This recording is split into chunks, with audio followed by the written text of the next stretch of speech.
Hello Exile, you're watching Altek2k Gaming. In this one, we're going over game balance in Siege of the Atlas. I'm going to summarise so you don't get bored. Hit-based spellcasting. They've buffed a load of skills. Mainly at the higher end, to give 45% more damage at gem level 20, and a staggering 60% more damage at gem level 25. As they have nerfed all spells by 40% 2 leagues ago, this means they're now stronger than they were before, so begs the question, why did they nerf them in the first place? But hey, they're changing the mechanics of Orb of Storms to solidify it as a great supplement lightning damage skill. Flame Blast, Lightning Tendrils and Ice Spear have some improvements to make the skill deal higher damage against a single target. Improve many skills that rely heavily on threshold jewels and enhance their damage. Lower the power of Unleash because it's too strong. Lower damage with Totem Traps, Mine and Trigger effects to balance out the buffs of these spells. Also lowering the damage of Player Ignite by 28% to partially offset the damage increase that many Ignite applying spells have received. And then Burning Arrow, Armageddon Brand, Explosive Arrow and several other skills have received changes to compensate for lower damage to Ignite. Absolution got a 400% damage buff in the league it was released. It's now got an even bigger damage buff. This may actually be viable now to play. What have done to Lightning Tendrils to make it more powerful? Increase the damage quite substantially, 300 and odd flat damage. Stronger Pulses now deal 200% more damage with hits and ailments, previously 100%.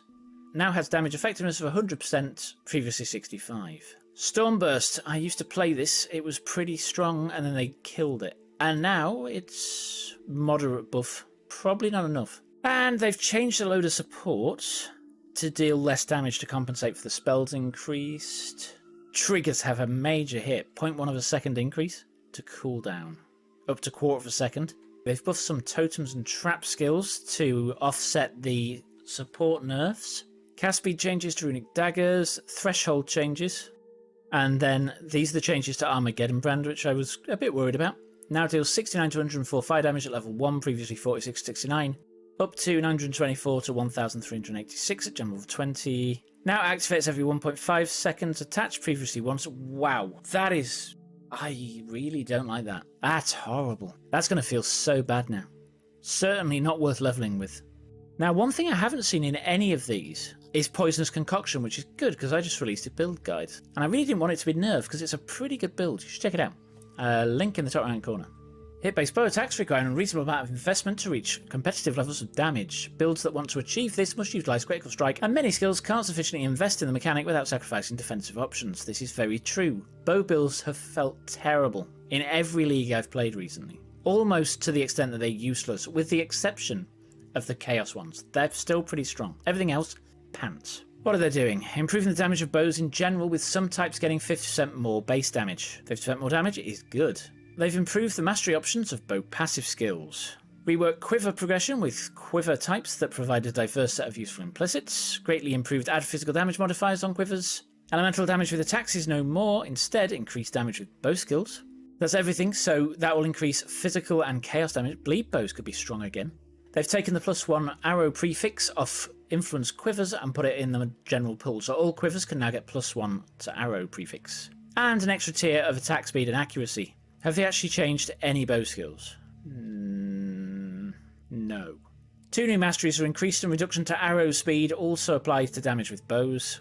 +100 to accuracy rating per green socket on your bow. I actually quite like this. When I originally read it, I thought that's a bit pointless because they're all dexterity based, but then I thought, bleed bow skills. 100 to accuracy rating per green socket on your bow when most of your bow sockets are green is just huge for most characters that aren't dexterity based. And those that are really have no problem capping out now. And they've improved the effectiveness of Blink Arrow and Mirror Arrow skill and Mirage Archer. Previous versions of quiver-based types no longer apply, and there's a whole new set here. Okay, sources of added damage. Added cold, lightning and chaos damage support gems providing significant unconditional added damage that outclass many other damage options available to some builds, most notably bow builds. By comparison, many other sources of added damage were relatively weak. Lower the strength of unconditional added damage support gems and raise the strength of local added damage and added damage to spells on weapons. So this could make bows much more powerful. At the same time, the support gems are not going to be as powerful. What's the change? 20 flat damage is quite a lot at the higher end. Wow. Awakened added chaos. 284 from 352. That's bad. They're massively increasing the stuff on weapons though.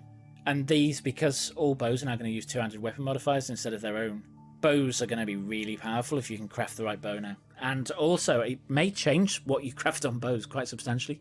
Tier 2 local physical damage has been increased by roughly 8%, and Tier 3 increased to roughly 10%. This is on two-handed weapons, is it? And then Tier 1 Chaos Damage modifier has been increased to 280 from 215. That is huge. And spell added damage is here.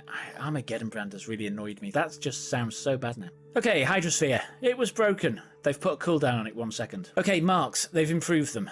They were terrible before. I actually stopped using them when they changed them. They've changed them now, so there is now a way of applying them automatically. And the support is quite clever because you only link it to the mark itself, not the attack. If you hit with that attack, it will apply the mark. Marks are now permanent. Fortification gain, being scaled by damage dealt by a fortifying hit, means that hitting monsters with very high amounts of damage reduction, such as Azurite Mines and Simulacrum, or against monsters that have been spawned by certain league mechanics, can grant little to no fortification even for builds with very high damage.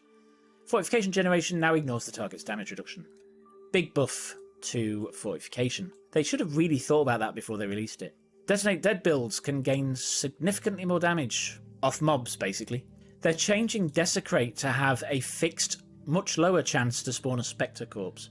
That means that they'll do less damage overall. So it had a 2 times relative weighting compared to all other possible corpse types. I'm not quite sure what that meant, but it's now got 15%. Because those Spectre Corpses had a lot of life and the damage scales off life. That's a lot less than I thought, actually. I thought they were going to nerf it into the ground. Seismic Trap. This is getting nerfed. Make modifiers to area of effect apply to the area's seismic trap bursts can target at a ratio. This will slightly improve the area coverage of the skill while lowering the damage growth from increased to area of effect without removing the damage benefit entirely. And they've massively nerfed Toxic Rain, 50 flat damage. Okay, unique item balance. March of the Legion. I don't even know what that is, so I'm not going to go over it because I'll sound like a moron. Which is nothing new. Okay, Blood Magic change. Remove Mortal Conviction and the life passes from behind the Blood Magic keystone and make Mortal Conviction style support gems. Can't see the point in that. Less auras is not the way to go in Path of Exile currently. More auras is definitely the way to go for the defences. Change Blood Magic to grant 10% more life to compensate for removal of the efficient life passives behind the keystone. Now the problem with that 10% is it doesn't even remotely compensate for the passive nodes behind because they were 20%. So not happy with that at all. Okay, Shade Form. Shroud of the Lightless and Replica Eternity Shroud used to be able to get its runtime above its cooldown, which means it would be up all the time, which granted permanent immunity to physical damage, which obviously GGG hate. It's a problem to balance, so change Shade Form's cooldown to pause while the skill is active. Reduce the cooldown from 45 seconds to 40 seconds. Quite a big change. No longer immune to physical damage. Any build relying on it? Probably dead. Damage reduction granted by Strength of Blood Keystone from Lethal Pride unique jewels, incorrectly scaled with modifiers to life recovery rate, allowing it to reach 100% and for characters to be immune to damage. That's definitely a problem. And Strength of Blood's damage reduction no longer scales with modifiers to life recovery rate. Dancing Dervis changes. I quite like these. Dancing Dervis basically gets Rampage when you hit, instead of when you kill minions. So you can rapidly charge this up and release them. Your weapons will be disabled when the Dancing Dervish is around. Perfidy's Dread Banner fortification duration mod was causing issues with the new fortification system that could not be reconciled. Replace Perfidy's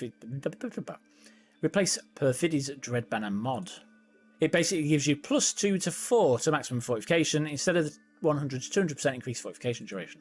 And Void Fletcher outclassed Rare Quivers for many builds. Review the damage of Void Fletch arrows. They still haven't worked out what this is. Again, Poison Concoction. Looking good so far.